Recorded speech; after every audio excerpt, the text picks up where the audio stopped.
Hello everybody, hope you're having a wonderful day, and today I want to share a little package with you guys that I got from AZ USA Blade Works. Azusa Blade Works, however you would like to call them. If you're not familiar with them, they are an online retailer and an actual storefront in Arizona, which I think is really cool. I'm not from that area, nor am I familiar with that area, but what I am familiar with is the design that they put out in collaboration with Miguron Knives. Now, Miguron Knives has put out some really premium stuff, some budget stuff, and I personally think that they shine through their budget-oriented stuff. That's just me personally. This is their model designed in-house at AZ USA Blade Works, the Cochise right here. I hope to see an XL version of this one day, someday. I think that this design would absolutely lend itself to a larger platform. Now, the carry today was my Vosteed Acorn. Absolutely love this little budget banger. Let's go ahead and get in here. Hopefully you guys are enjoying the new background here, testing out this color. Hopefully it doesn't cause any weird issues with I guess visuals. I got some stickers here, that's fun. Just got some random stuff. So here's their card and information. You can pause it and go ahead, check them out. Hogue Knives, Civivi, Spyderco, they have a crap ton of other companies that they work with as well. And there is their address. So if you live near them, go ahead, give these guys a look, stop by, say what's up, say Just the Tip EDC sent you. Cool stickers and a random ass Wii sticker, which is welcome. I like Wii. And a Hinderer sticker. Cool. You would have thought I'd noticed that. What is this? Maybe this isn't a sticker. I don't know exactly what I'm looking at. Is this some sort of like peel away kind of thing? I'm curious.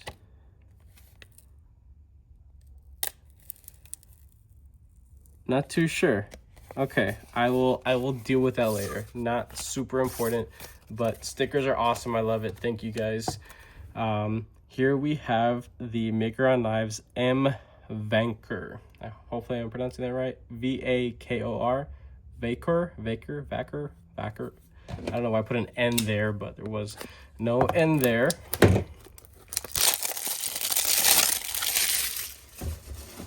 All right.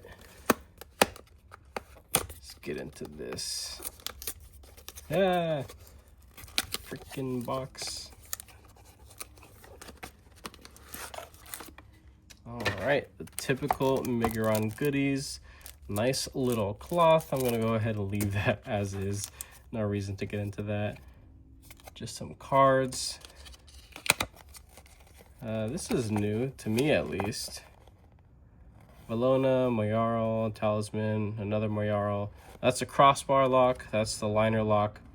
The one that I truly believe put Miguron on a lot of people's radar was a Moyarl. I have checked that one out, and also the Moyarl crossbar lock. It was a really cool knife. I just didn't really care for the, I guess, the squishiness of the Omega Springs, but I'm gonna go ahead and try them out again because this is an Omega Spring crossbar lock styled knife.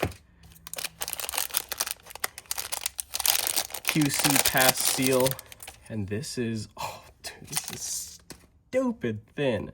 Holy crap, this is, wow, that is really, really freaking thin. Let's go ahead, check that out. Nice, nice. Oh, dude, if you, okay, hear me out. If you guys are longtime viewers of the channel, you guys know I'm not a big Benchmade fan, right? And I talk about Benchmade because they're the ones that started with the crossbar lock, and after the patent ended and yada, yada, yada, everybody else does it better than them. Benchmade can no longer compete with something that they created. Everybody else just does it better. That's my opinion. Through experience and having multiple crossbar locks in the budget tier, overseas production, and US production, Benchmade cannot compete. And this right here is testament to that immediately. Because I have handled the full-size bug out. I've handled the bug out CF. I've handled a mini bug out lightweight or just the really regular mini bug out, and this feels on par with that. So I'm going ahead and just take, you know, all those little thoughts into consideration as I spend time with this, because this is a little bit dinky in comparison to a lot of other stuff that I'm used to.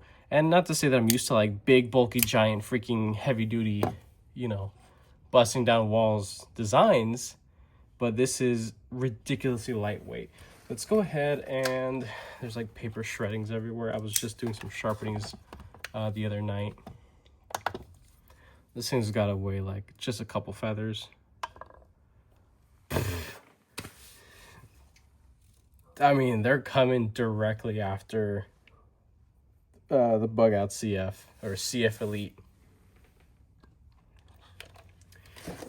All right, let's go ahead and get some size comparisons going. There are a couple different variations of that, but I will read into that in just a sec. Let me get a couple knives out. Here is going to be the one it competes with the most. This is a Free Tiger knife, which is the exact same length as a standard Benchmade Bug Out. The Free Tiger FT2103. Here we have the Civivi Vision FG. Wonderful, wonderful budget knife. A little bit longer overall. Amount of usable blade length. Yeah, still has more than on the Vanker, whatever. Well, at least you have you know, forward finger control there. Some smaller ones here. Spyderco Native 5. Sorry, bumped that camera with my hat. Another wonderful budget knife. CGRB Pyrite Light. It's a website exclusive with the rose gold blade. Absolutely beautiful. And pretty close to the amount of usable blade length. You also have a forward finger control on this as well. A little bit deeper design here versus that. Not a big deal. What else? What else? I'm not trying to bust out too many things, but so that's a good one. Let me see.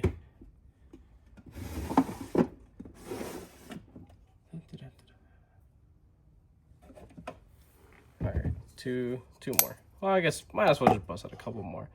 So this is the Acacia by CGRB. Very similar design there. These two will most likely see a competitive video. This is in 14C28N G10.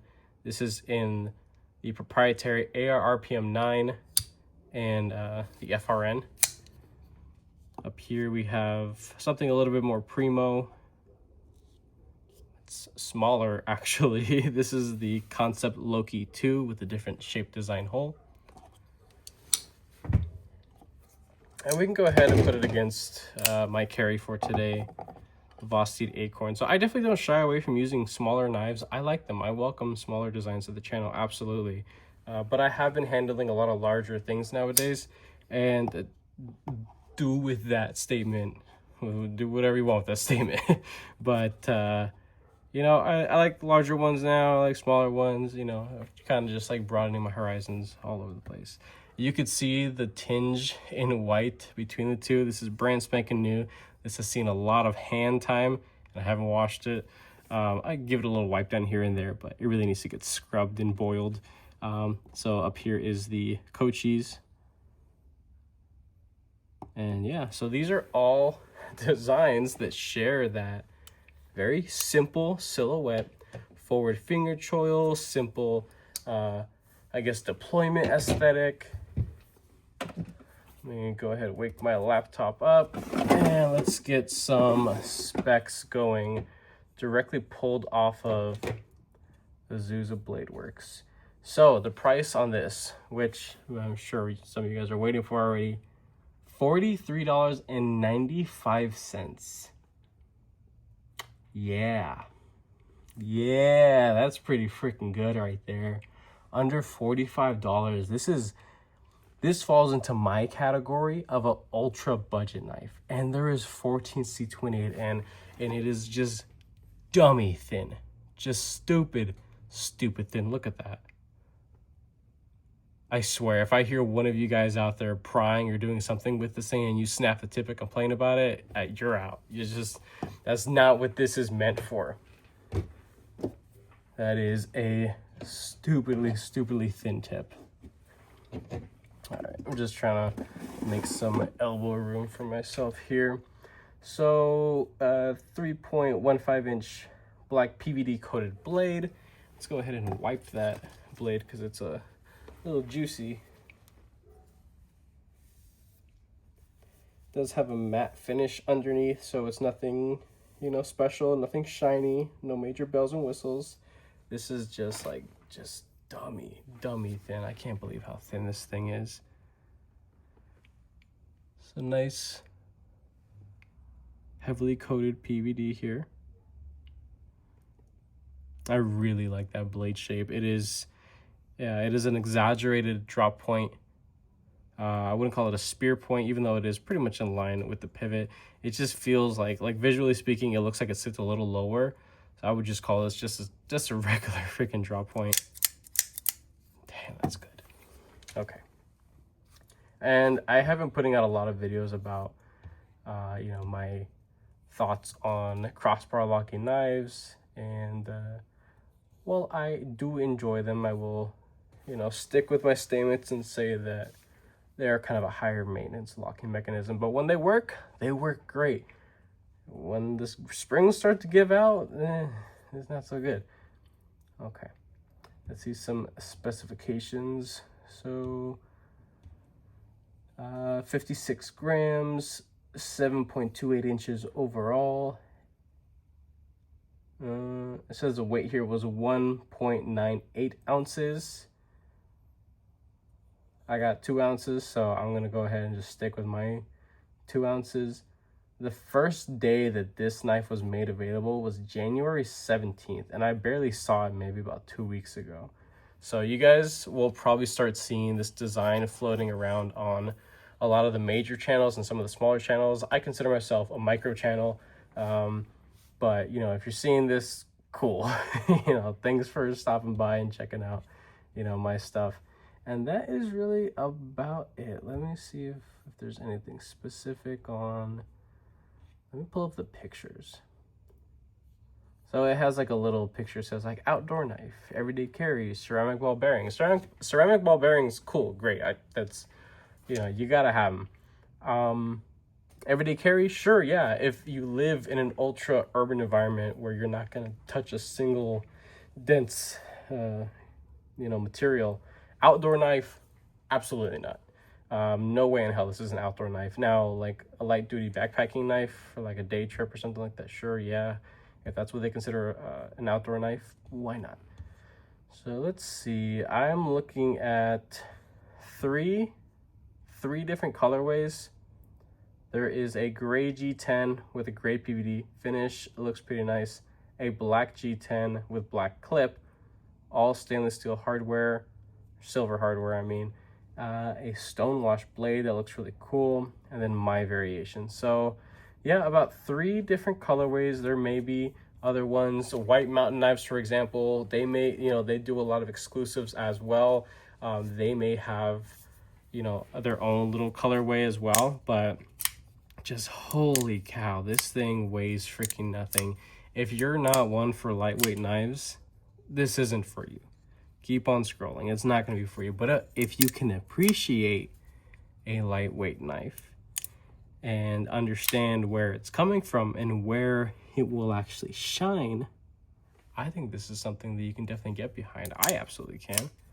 Now, the tension on the Omega springs, it's good. I genuinely have nothing bad to say about it. Now, let's see how these things break in after, you know, some use. Let's see how this thing colors up. G10 is a beautiful platform for customization through synthetic RIT dyeing, which is really fun. The hardware on here looks to be almost all T8 except for the pocket clip. Yeah. And this is cartridge styled, so it doesn't have these stainless steel liners the full length through it. All right, so just about 15 minutes. First impressions are done. What do I think about this thing as of right now? I think it's absolutely incredible. I think something like this was needed, definitely. And at that price, just under 45 bucks, hell yeah. And now if this thing was like 60 bucks or something, maybe a stretch, you know, if you really like the design, if you really like the look of it, sure, yeah. But $45 just under that? Yes, absolutely. Now, at this part of the video, we're gonna go ahead and tear this thing down. This is really the segment for the people that just like to see internals. Why not? You know, it's fun. Spend some time breaking this thing down and seeing what makes it tick. So let's go ahead, close this thing. And that is a T10. What the hell is it? Yeah, that's a T10. Why is that there? I was working on a Spyderco earlier for the pivot, so let's get a T8. That's a T8. Weehaw bits, get them off my Amazon storefront. Tools of the trade. I'll link it down below. One of the easiest ways to support my channel. Let's just start setting this stuff down here. I like this background. I think I'm going to start using it on future videos just to take some pictures. You guys will see the other colorways and patterns of other backgrounds. Okay, so this is something that's already interesting. The pieces for the screws for the standoffs here are much shorter, so try not to mix them up. This is non-reversible Migron. What the hell? You can't reverse that clip. Kind of sucks, but it's honestly a pretty common thing to see in a lot of knives in this price point, but still kind of a bummer that you can't swap that around. Would have cost them really nothing to put another little you know, screw hole on the other side with some threads. So let's keep that stuff together and look at this. So shorter thread in, longer thread out. Let's make sure to remember that. So we got two little steel standoffs. Let's remove the other side. That's a T6. Remove the other side holding in this cartridge. So yeah, these guys, tiny. The other one's about twice the length. And I'm curious about the studs and the crossbar lock. Do those have actual... Yeah, feels like a T6. If you wanted to pop those off, just get your guys yourselves a good fresh bit so that you have enough bite. And for the bar itself, I don't believe... No, that cannot be unscrewed. Okay. Migron typically does captured pivots, which I'm very thankful for because it makes disassembly and reassembly an absolute breeze. Set aside the pivot. We could take this off.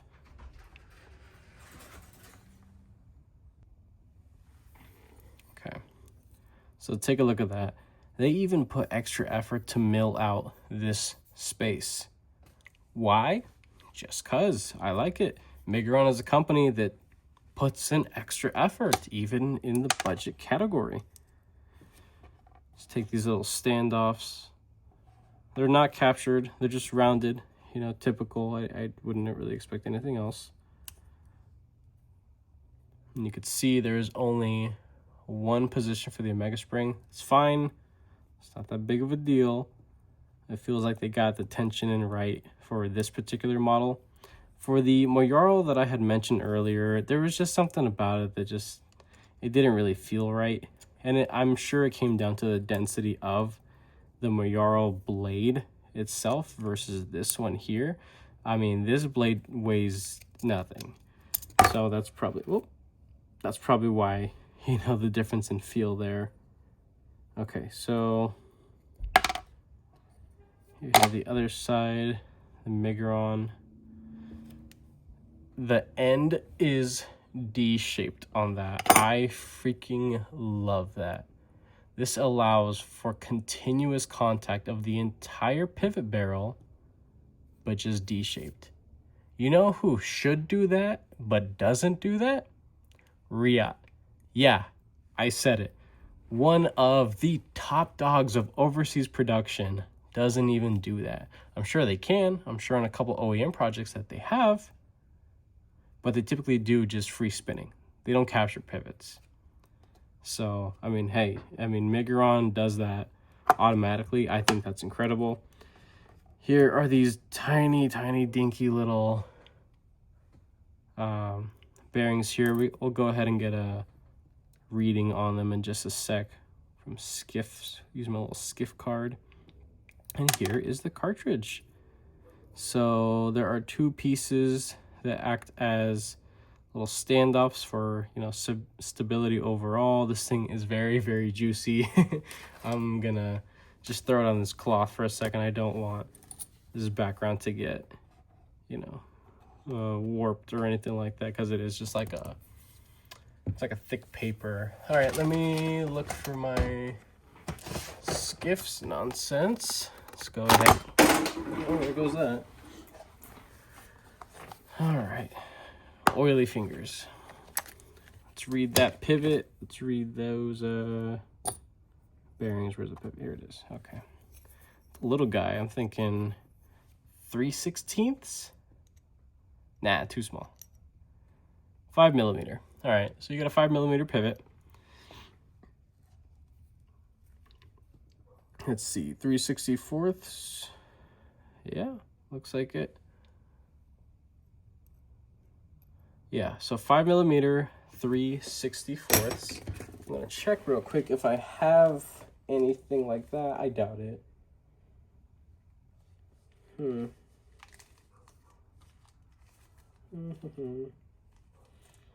I do not, but I have apparently replaced many.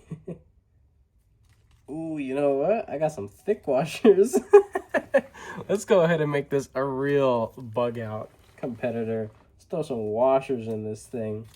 But that'll be for a later time. So I don't have any bearings, but I have some washers. I'm gonna do it. Just I gotta make a separate video for it. I don't want this thing to be too long. But there you go. So you got a 5 millimeter pivot and 3/64 thick bearings there. Hopefully this was educational and entertaining to whoever stumbled upon my video. If you guys like this, go ahead and leave a like down below. If you are subscribed, thank you so much. I appreciate all your support and your patience, of course. If you are not subscribed, please consider subscribing, because I put more videos and content coming you guys this way. With that being said, I hope you have a wonderful rest of your day.